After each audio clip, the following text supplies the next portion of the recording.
Hello, my philosophers, and welcome now to Shout Out Wednesday. Post a comment or ask a question at soulgarden.tv in the Sagittarius viewing room. I'll do my best to shout back and answer your question 1 week later.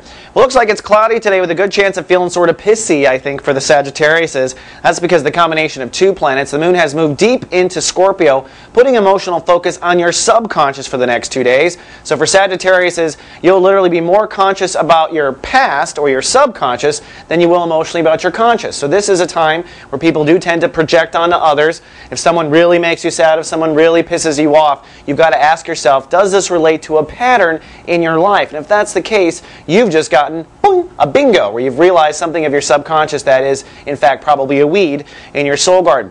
Also adding to the agitation, the sun today is ruled by Mars, which is the aggressive warring planet of the 9 planets. So we're all going to feel a bit amped up. Now, when Mars rules the day, it's time to act. And adding to your sensitivity, this is all in the house of intimacy and trust. This month, Sagittariuses are moving forward with a new intimacy, with a new way of trusting. And right now, it's time to step away from what's not working. So, combined with the moon in Scorpio and the sun being ruled by Mars, you might be a little pissy. Then, for our shout-out, goes to a Sagittarius named Rosie, who asked the question that I get quite often about this late stage of Sagittarius before Scorpio. There's an alleged 13th sign. Everyone always asks about this alleged 13th sign. Are there really 13 signs? Chris, what do you think about that?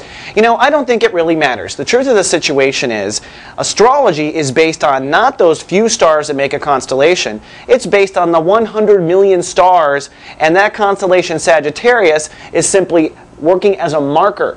And what we do as astrologers is we're looking at all the gravity above you and all the gravity below you. So we can call it a 13th sign, we can call it anything we want. All I know is right there, if you're born with that star pulling on you, it gives you these character traits. So whatever the alleged character traits of the 13th sign are, I bet you they're a lot like a late-born Sag and a late-born Scorpio and an early-born Sag.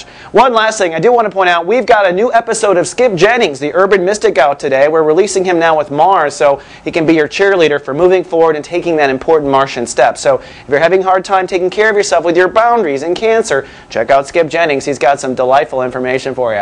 All right, that's all I have for Shout Out Wednesday. See you folks tomorrow with more. Live, love, be.